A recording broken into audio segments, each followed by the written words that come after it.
Bonjour et bienvenue pour cet échange autour des maisons sport santé en Pays de la Loire. Un sujet par interview, la parole donnée aux coordinatrices et coordinateurs des maisons sport santé sur un sujet précis qu'elles défendent au quotidien, pour qui, pour les gens. Aujourd'hui, on va s'intéresser à la maison sport santé du Lab Sport, située à Saint-Nazaire, qui s'est engagée sur la promotion de l'activité physique des jeunes et l'orientation après un programme d'activité physique adaptée, aux côtés des professionnels de santé et du sport. Alors merci Léa pour ton partage d'expérience et bonne écoute. Bonjour Léa. Bonjour. Merci d'être ici aujourd'hui. Je vais te demander déjà de te présenter et de me dire ce qui t'anime dans ton métier. Moi, je suis Léa Belloc. Je suis responsable de la maison sport santé Lab Sport basée sur Saint-Nazaire Agglomération.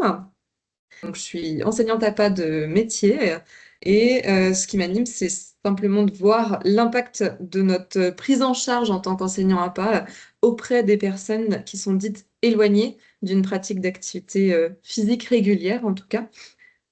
Puisqu'on accompagne un large public, un public qui peut souffrir de maladies chroniques, de handicap ou un public dit sédentaire. Et je trouve que l'impact physique est important et ce qui impacte aussi, c'est au niveau mental où il y a de fortes évolutions, en tout cas, entre le début du parcours adhérent et puis la fin du parcours. Donc, lorsqu'un adhérent, en tout cas, ressort de son parcours en nous indiquant qu'il était motivé à venir aux séances, qu'il est prêt à continuer et à poursuivre du coup une pratique régulière, j'ai envie de dire qu'on a tout gagné. Ok, tu as parlé d'une maison sport santé et d'un parcours. Est-ce que tu peux me dire pour toi qu'est-ce qu'une maison sport santé? Pour moi, je définis une maison sport santé comme un lieu, une structure d'accompagnement des habitants d'un territoire, parce que souvent on est localisé sur un territoire cible, et l'objectif étant de prendre en charge et d'accompagner les personnes dites éloignées ou empêchées d'une pratique d'activité physique régulière.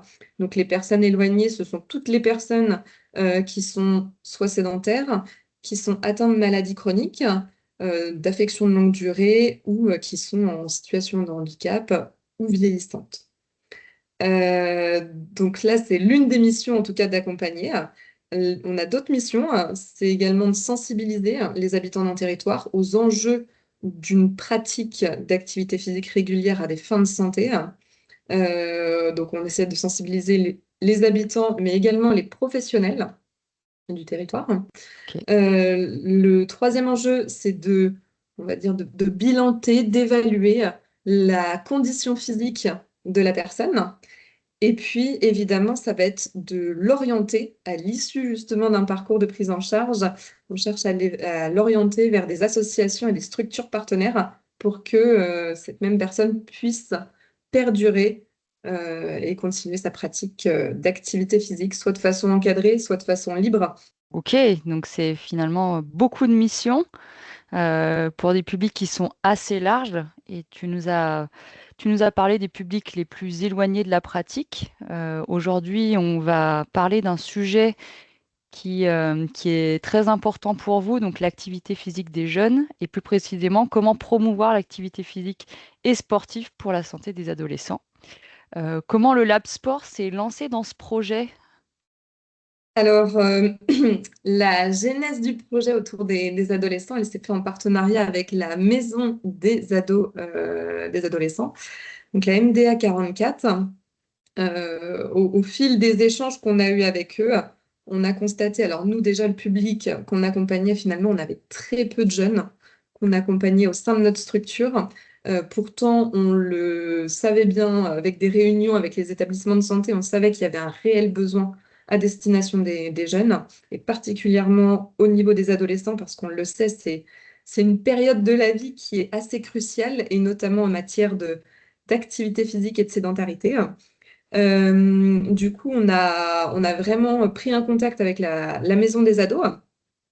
Ce sont eux qui sont venus à nous, plus précisément, puisqu'ils ont constaté, à la suite de plusieurs consultations, la majorité d'adolescents qui étaient en situation d'obésité, qui présentaient en fait une diminution de l'estime d'eux Et du coup, il y avait vraiment nécessité à pratiquer plus d'activité physique parce que le constat, c'était que pour ces jeunes-là, ils avaient arrêté la pratique d'activité physique.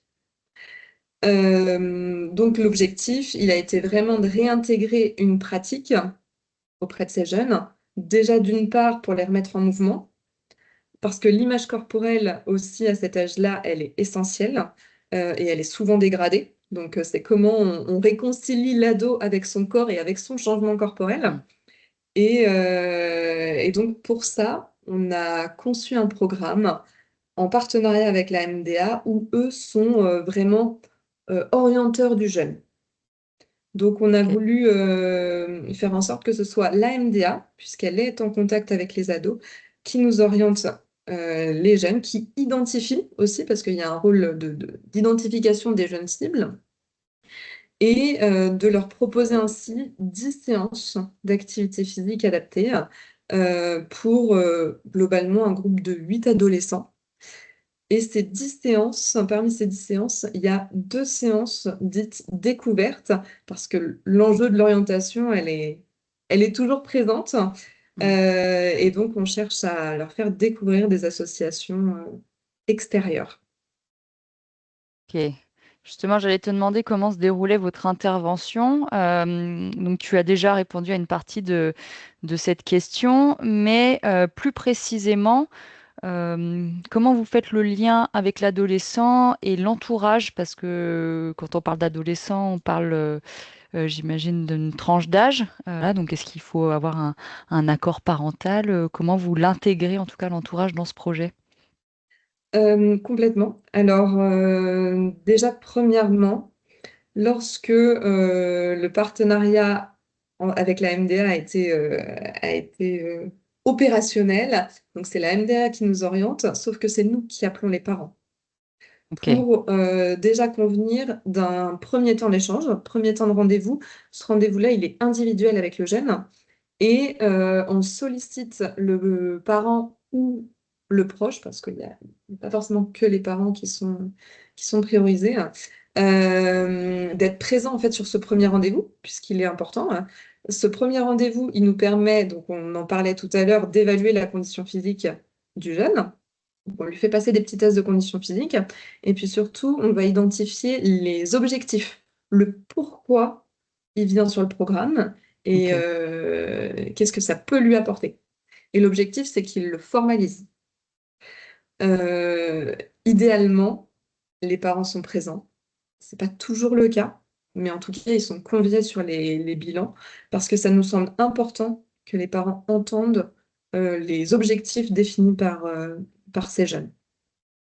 ok, Et on le sait très bien en plus, effectivement, si l'entourage n'est pas mobilisé sur cette question d'activité physique, on a souvent des jeunes à court terme qui arrêtent la pratique.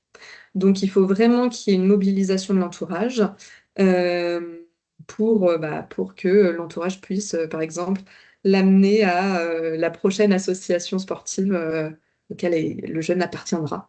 Donc, l'accompagnement, il se fait vraiment dès l'entrée du programme. Et puis, ce qu'on fait, donc le jeune a 10 semaines.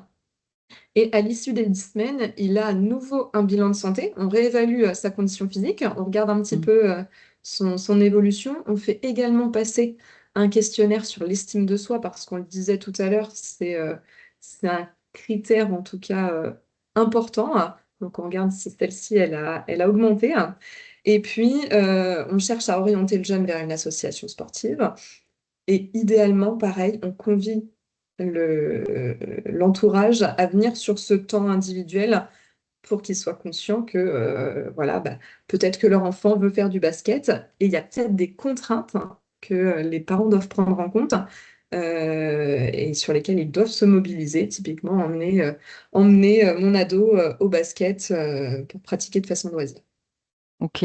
On voit vraiment le parcours qui est construit et réfléchi justement pour mobiliser tout l'entourage et l'adolescent. Est-ce que c'est simple de faire adhérer les adolescents à ce type de projet? C'est pas simple. Pas simple du tout. Pourquoi? Parce que souvent, à la période de l'adolescence, L'activité physique, alors déjà souvent on parle de sport, hein. Enfin, en tout cas les ados entre eux parlent de Hmm, sport, nous on parle d'activité physique. Automatiquement ça relève d'émotions dites négatives. ok. Ils assimilent ça à la transpiration, à la fatigue, à l'effort. Et souvent, l'effort est connoté chez l'adolescent comme étant des émotions négatives. Et Hmm, donc, il y a un enjeu de reprendre en tout cas goût à l'effort et susciter des émotions dites positives pour vraiment ancrer le jeune dans une pratique régulière. ok, comme ils disent, j'ai la flemme. J'ai la flemme, exactement, c'est ça. Comment on combat la flemme au Lab Sport? Comment on rompt pas la flemme? Alors, l'objectif déjà, c'est déjà les séances collectives ont un Hmm, rôle central, puisque on le disait, ça reste des petits groupes, des groupes de 6-8, et ils viennent quand même dans un contexte qui est bienveillant, puisque l'entretien individuel, mine de rien, c'est déjà la première amorce pour avoir le contact avec le jeune. Et si hmm, le premier contact se passe bien avec l'adolescent, souvent, l'adolescent s'investit à l'issue, en tout cas dans les séances et dans la pratique. Mais le ok. premier contact, il est déterminant. Donc, l'ingrédient, en tout cas, phare, c'est déjà redonner goût à l'activité physique, qui reprennent du plaisir, donc déclencher des émotions positives chez les adolescents. Et pour ça, ça passe énormément par des activités de loisirs, de jeux. Faut que globalement, ils bougent sans Hmm, forcément s'en rendre compte. ok. Justement, comment eux vivent le projet? D'expliquer un petit peu le ressenti du jeune, voilà, de manière individuelle, mais aussi collectif, et le retour peut-être des familles, voilà, sur ce projet. Complètement. Donc du coup, effectivement, on a mis en place le premier programme. On fonctionne sous forme de cycle, du coup. Donc les premiers cycles, il y a plus d'un an Hmm, maintenant. C'était à la rentrée de septembre 2024, le premier cycle. Et globalement, le retour des jeunes, il est plutôt positif, puisqu'ils ont repris goût à la pratique. ok. Ils ont créé du lien. Donc, c'est des groupes souvent mixtes. Donc, il y a souvent quasiment 50% de jeunes filles et 50% de jeunes hommes. Et pour te dire un exemple très concret, on a un petit groupe de 3 jeunes filles qui ont tissé des liens, qui ne sont pas forcément dans le même établissement scolaire, mais du coup, qui ont tissé des liens ensemble. Elles se retrouvent pour aller marcher, pour aller faire du shopping ensemble, ce qui est plutôt drôle, mais faire du shopping, c'est aussi bouger Hmm. en ville et donc faire de l'activité physique. La cohésion sociale aussi, le Voilà, et lien du lien social. social. Et en fait, elles se sont inscrites à des séances de boxe et de self-défense, du coup, pour ces jeunes filles. Et je trouve ça super intéressant parce que, du coup, la pratique n'est pas genrée et du coup, leur retour était très, très positif. Ok. Le retour des familles, on a très peu de retour des familles. La captation des familles reste encore compliquée. Donc là, on veut mettre des choses en place sur les cycles de 2025. Ok. Mais c'est aussi ça un projet, ça évolue en continu. Et typiquement, on s'est posé la question avec la maison des ados de pourquoi pas proposer une petite séance aux parents ou un temps de sensibilisation aussi uniquement aux parents pour les informer et les sensibiliser de l'importance de leur rôle Hmm, en tant que parents à solliciter enfin, en tout cas, faire pratiquer de l'activité physique et encourager leurs jeunes à pratiquer de façon régulière. Mais globalement, on a quand même des difficultés à orienter les jeunes vers une activité physique dite de loisir. On a énormément d'associations, on a un beau panel associatif sur Saint-Nazaire, mais les assos à destination plutôt des jeunes sont quand même très prisés et très prisés compétition. Donc, Mm. l'objectif, c'est peut-être de leur faire prendre conscience à ces associations qu'il y a d'autres jeunes aussi qui ont le droit de pratiquer et de façon un peu plus loisir. Euh, la question à soulever après auprès de ces associations-là, c'est la question de justement de l'encadrement des séances loisirs et parce qu'elles sont souvent extrêmement sollicitées. Un créneau se remplit très vite. Ah oui, effectivement, et c'est peut-être aussi voilà, au rôle d'une maison sport santé de faire ce travail de sensibilisation, peut-être pour les jeunes les plus éloignés de la pratique. Et donc, c'est tout un remaniement à travailler sur un, comme tu as dit, un territoire. Vous voyez ces jeunes-là qui sont pas forcément dans les clubs, mais qui aimeraient reprendre une activité physique et sportive. Donc, si on veut se lancer sur le territoire, justement, il faut avoir qui autour de la table? Parce que là, on voit bien qu'il y a eu la MDA, les clubs sportifs. Est-ce que tu penses à d'autres partenaires avec qui vous avez, collaboré pour mettre à bien ce Euh, projet? Complètement. Donc, effectivement, avoir un partenaire solide tel que la MDA, ça facilite la mise en œuvre du projet. Mais autour de ça, il y a tous les professionnels de santé qui ont on va dire, qui ont un contact direct avec ces jeunes Mmh. et qui vont avoir un rôle un petit peu de prescripteur, justement, et qui vont permettre d'engager davantage le jeune dans cette remise dans cette reprise en tout cas d'activité physique. Donc je pense notamment aux pédiatres, que ce soit des centres hospitaliers ou des centres de rééducation et aux pédopsychiatres également, Mmh. qui ont leur rôle à jouer puisqu'ils sont en première ligne, en tout cas auprès de ces jeunes cibles. Donc voilà. Autre question, est-ce qu'il y a un cadre, réglementaire à respecter pour intervenir auprès des adolescents? Effectivement, il faut l'autorisation du- des parents, mais globalement, ce qui est toujours le cas, j'ai envie de dire, à 99% du Mmh. temps. Mais sinon, il n'y a pas de contexte à proprement dit réglementaire. Euh, le- L'enjeu, en fait, il est vraiment de faire bouger les jeunes. Évidemment, c'est pas de leur faire prendre des risques indécents, Mmh. mais il n'y a pas de contexte réglementaire strict à C'est proprement pas parler, dif c'est pas ciblé jeunes. différent. C'est pas Non. différent d'un public adulte, Alors, pas réglementairement parlant. Sur la prise en charge des jeunes, évidemment, il va y avoir une différence parce on ne s'adresse pas à un public jeune de la même façon qu'on s'adresse à un public adulte. Mmh. Et puis, c'est surtout qu'on ne va pas leur proposer la même typologie d'activité, puisque, on en parlait tout à l'heure, ils fonctionnent énormément avec des activités de jeu, en fait, de plaisir, de loisir. Donc, on va beaucoup assimiler l'activité physique comme un effort stimulant mais plaisant. Donc OK. ça va énormément passer par le jeu, alors qu'un public adulte, finalement, il y a un risque qu'on les infantilise.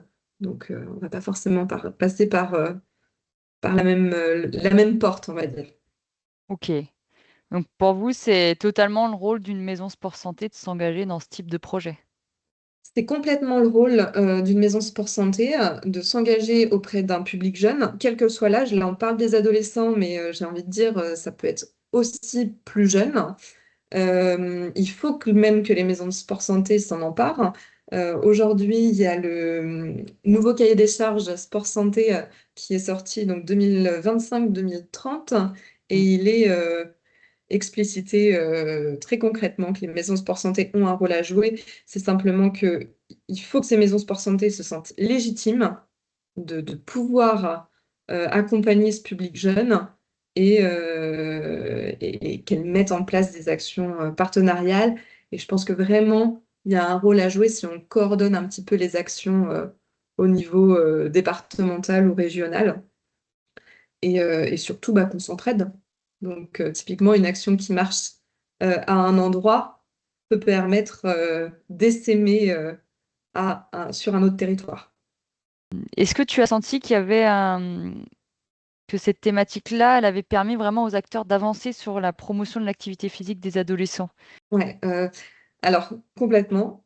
L'enjeu, il est même plutôt important, puisque aujourd'hui, on le sait, c'est plus à démontrer, il y a une santé qui se dégrade chez les jeunes et notamment chez les adolescents, puisqu'on le sait, à arriver à l'âge du collège, lycée et voire même études supérieures. Alors, il y a des freins qui sont un tout petit peu différents en fonction de la tranche d'âge, du coup de l'ado, mais globalement, les freins sont extrêmement présents et l'évitement des jeunes au regard de l'activité physique et d'une pratique, elle est importante.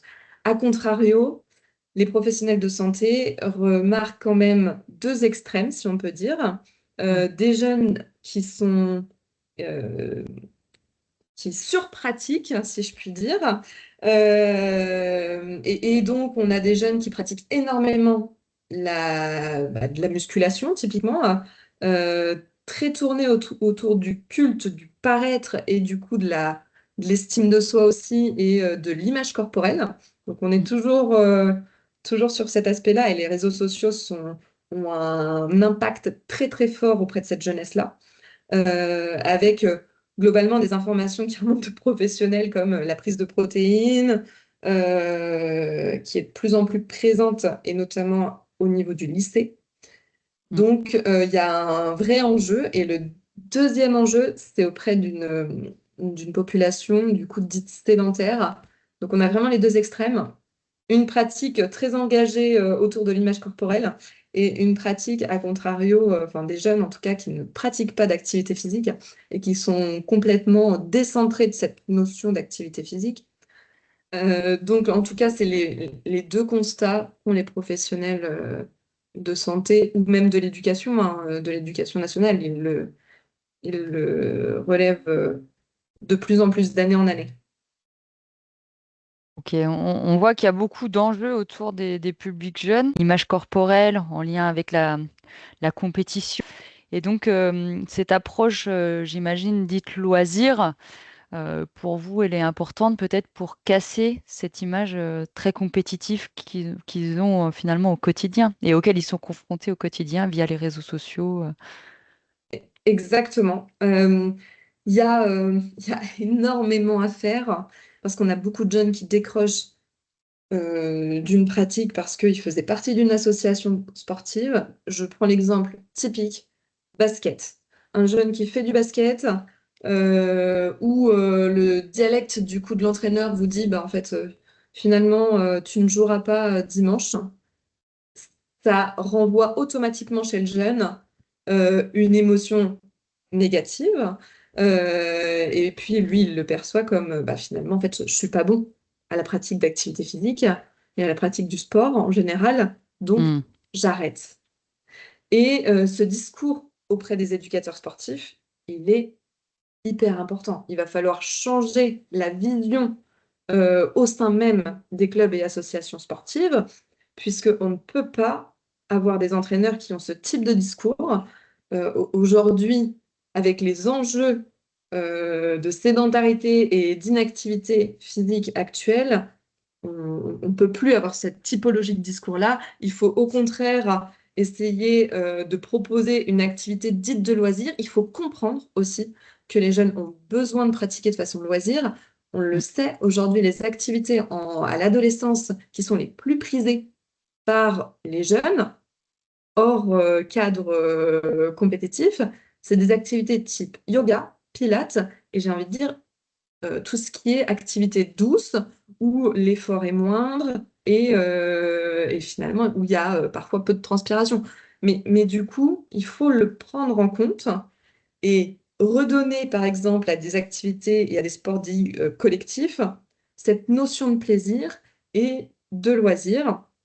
Il faut comprendre que il y a des jeunes qui seront toujours dans la compétition et il y en a d'autres pour qui la compétition ne leur convient pas, c'est pas leurs attentes et c'est pas leurs besoins non plus. Donc il faut Ok. pouvoir répondre à ça.